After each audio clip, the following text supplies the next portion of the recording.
think as I do. Research complete.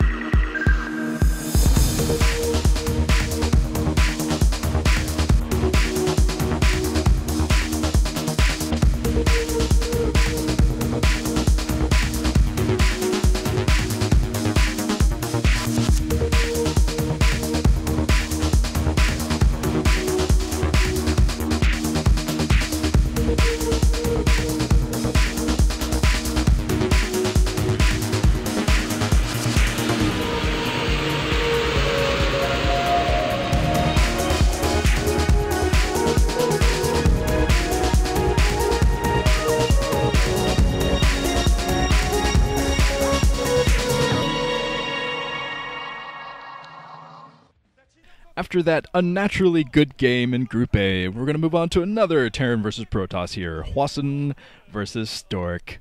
My buddy Stork. So I hope this follow-up game will be as good as that first one was. I'm not holding my breath, but I think it will still be a great game. Stork. Stork, unfortunately, getting... he's actually one of the players being investigated for the recent scandal in Korea. I said on my front page that I'd talk a little bit about that. I don't really want to inside the games today. I'm thinking I might plan a Nuke at Night for this weekend to talk a little bit more in depth about it, my thoughts about the whole thing. I guess I'll discuss it a little bit for the people who don't know what I'm talking about. There's been kind of a scandal in the esports scene right now. Apparently, people have found out, some reporters have found out that players, very high-level players, famous players, have been match-fixing over the years. This is since 2006, I think is what they said. They didn't say to what extent or to how many players, but there's been match-fixing going on. Apparently, players will go to an illegal site, well, let me get my accept here, for the syncing, then I'll talk a little bit more about this. Accept. Okay. Yeah, like I said, there have been match fixing. They'll go to illegal gambling sites that are about StarCraft. They'll bet against themselves and then lose on purpose in a match they shouldn't lose. And yes, a lot of high-level players have been named for this. A lot of names dropped. I don't think anything's concrete yet, but everyone seems to be agreeing on Savior. Seems to be the biggest name getting caught up in this thing. And Savior, apparently some of his slumping has been illegal betting. Like I said, I don't know to what extent, and that's kind of why I want to wait until this weekend. I want to see if any more stuff surfaces from the scandal, so we'll know more about it. But I've seen a small list, and I've seen a larger list of players that have been investigated. I'm not sure if the large list is actually official. It seems to be pretty much all of the top players. So they're just looking at all the top players saying, have you done this? Because they're the ones who would benefit from this the most. And yes, Stork is on that list. He is on the unofficial list of players being investigated, which kind of makes my heart sink a little bit. But to be honest, I can kind of see Stork doing that a little bit. I know it's a crappy thing to do. It's a very crappy thing to do, especially to your fans. But yeah, if there's a way to get a lot of money, like I said, I don't want to talk too much about this right now. I'm going on way too long about this stupid thing that I think I'll save for this weekend. But I'll say this much right now, which is what I've been thinking.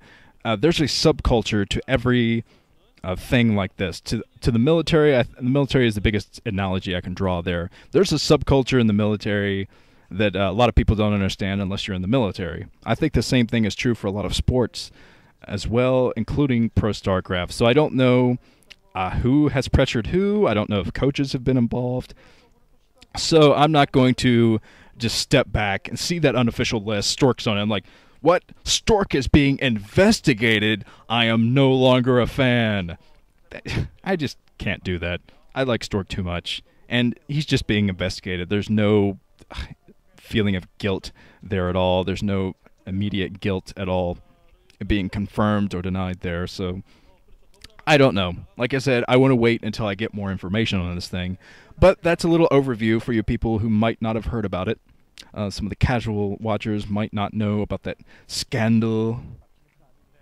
But let's get into this game right now. Let's forget about the stupid match-fixing stuff, which I'll reassure some of the people who might be thinking right now, what? Well, how many matches have been fixed? I'm telling you right now, it probably wasn't a lot. I don't think this was a very widespread thing. Might have been a lot of players doing it, but they probably only did it for 1 or 2 games just to make some money. We'll see. We'll see. Let's get into the game now. I'm tired of talking about this stupid crap. But it looks like the Dragoon range is spinning for Stork. He did a nice little block off inside of his main with a single pylon and a single Zealot, because he knows that Hwasin is a very aggressive player, especially versus Protoss. Hwasin, that seems to be his modus operandi these days, is to go straight for 2 factories and just push the front. But he is expanding right now, doing a very standard flash type of build, expanding with a bunker at the front.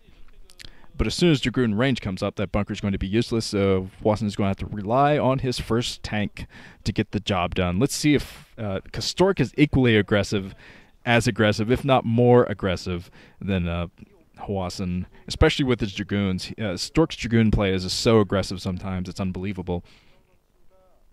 But Stork, I think he's preparing to put down his second base. I don't see any other tech for him inside of his main, so I think he is going to throw down that Nexus as soon as he goes out to get a little bit more aggressiveness on. Let's get some predictions from the Nuka Knights. Here's one from... Oh, yes, the Nexus comes up. That's not the username, by the way. The username is Empire Rakeback. Right? I am rooting for either Movie or Stork to go to the final versus Flash. To be honest, TBH, I'm a fanboy for all Protoss, but I support Calm, Flash, Fantasy, Cal, Pure, Zero, Hwasin, and Bisu. But unfortunately, Bisu is on vacation. In short, go Movie and Stork. So I guess he supports every player. That must make it a very fun OSL for him. Stork trying to sneak by with a Zealot. He sneaks right into the main with that Zealot. Stork, like I said, very aggressive all the time. Going to try to stop that factory from coming up. He does delay the factory a little bit longer, so I think that's going to be worth it to sneak that by and get the damage on that Zealot. There is no Vulture that I see inside of the main at all, so it's going to be a while before that Zealot is cleaned up.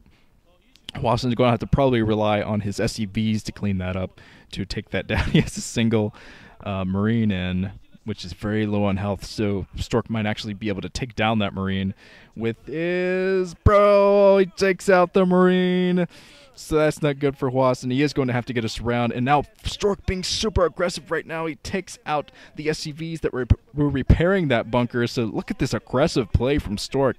This is ridiculous from him. He's got to be a little bit more careful, though. He doesn't want to lose a Dragoon. He can get a lot of damage on one, but losing a Dragoon this early is not the situation you want to be in. But the Citadel of Adum coming up for Stork already. It looks like he wants to put on some pressure with some Dark Templar soon. Might do a Dark Templar drop into the main or something. He already has his robotics facility up, so I think he is going to do a Dark Templar drop inside of the main. Kind of an interesting strategy from him. A little bit unorthodox, but let's see what he does with it. The Observatory coming up, actually, for Stork. And there is the Templar Archives. I thought it was a little bit weird not to see that come up. Let's get another prediction here from 0 MGM 000 MGM Moo, I guess, right? Movie and Stork, baby. Not baby, though. So, yeah, even though he said baby, he's not rooting for baby. Baby. Okay. So, it looks like Hwasin is preparing for a drop of some kind, getting his missile turrets up. So, the turrets, if he has nicely enough positioned turrets, and he keeps one by his... main command center, I think he'll be okay against this type of drop. But Stork is going to be very harass happy with this tech that he has going. If he's going to have his Dark Templar out pretty soon, sending out his first observer, sending out his observer first, just to make sure that Hwasin isn't going for a very aggressive push. Wow, looks like this won't be a Dark Templar drop after all. This is going to be 2 base arbiters coming in from Stork. He's just going to use that robotics facility for observers, so never mind what I said. But yes, going to be able to go in with his arbiter very soon. Might have been scanned by Hwasin there. I saw something, might have been a scan from him, but I'm not quite sure if he knows it's coming. I don't see the scan at the natural expansion, so I don't think he has scanned yet.